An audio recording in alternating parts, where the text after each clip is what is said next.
Hello, I'm Sara Santosh and welcome to Southall TV News Roundup. From this year, we're changing the format of our news programme. Moving forward, we will bring you the news from the local boroughs of Ealing, Hounslow, Hillingdon and Brent, focusing on the stories within the local communities. In Ealing, police are trying to find a local man who is missing. Gary White has not been seen since the morning of the 28th of January. The last time that he was seen was when he left a relative's house in Northolt at 10:30 a.m. that morning.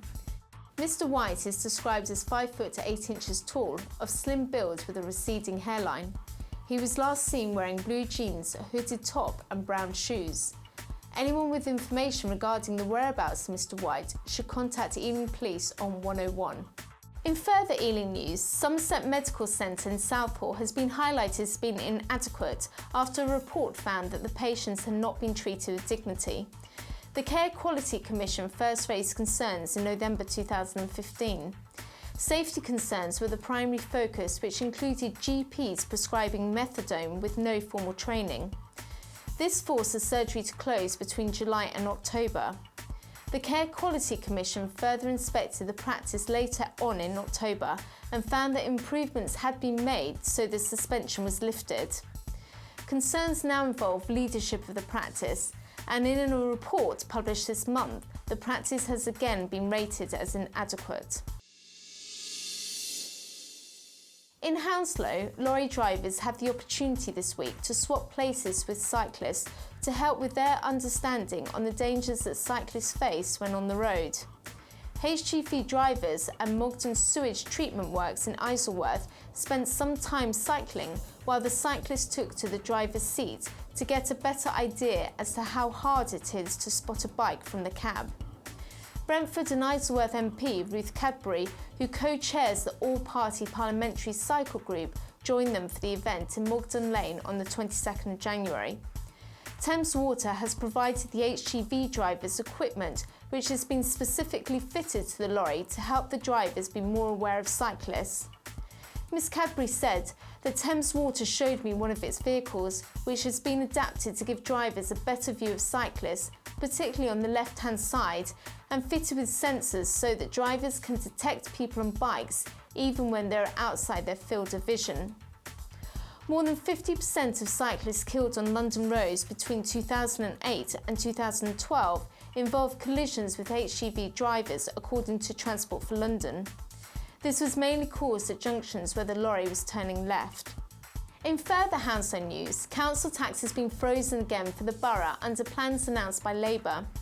The government has approved an increase of 2% for 2016 to 2017 to cover the cost of providing adult social care.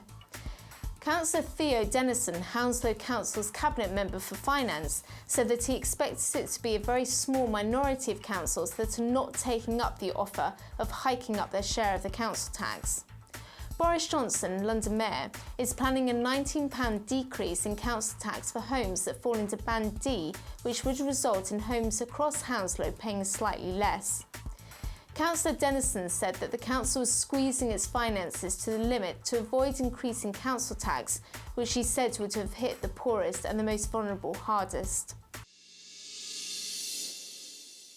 In Hillingdon, British Telecom has been hit with over £6,000 worth of fines for working without road work permits, which affected traffic on the Bath Road and Collinbrook bypass. Transport for London successfully brought charges against British Telecom in a bid to tackle poorly planned and badly managed roadworks, the consequence of which have affected the safety and reliability of London's roads and have caused unnecessary traffic congestion. The work was carried out between June and July of last year. The company pleaded guilty to all 4 offences at court and was fined £2,620 and ordered to pay £3,500 in costs. Since April 2013, companies undertaking work anywhere in London have to apply for a work permit before they can begin digging up the roads as part of the London Permit Scheme. These permits ensure that highway authorities coordinate work to minimise traffic disruption to road users. In further Hillingdon news, a Hillingdon councillor will run 4 marathons in 4 days, totalling in excess of 100 miles for charity. Judgit Singh, a Labour councillor who represents the Yeading ward, has taken part in 182 marathons in the last 12 years, covering all 7 continents. The marathons will start in Caldicot in Milton Keynes on the 4th of February, ending on Sunday the 7th of February. Speaking about the monies raised, Judgit said, "I chose the Mayor's charity appeal as I would like to support each of the local charities that it's supporting. I like to raise more than £2,000 if possible." Details of how to donate is given in the description below. In Brent, secondary schools have outperformed London and the national average for England at A-level. The percentage of Brent students who achieved AAB at A-level or above was 19.3%, whereas the national average is 15.9%. In 2015, the percentage of students achieving 5 GCSE grades A star to C was 60%, compared to the national average for England of 57.1%.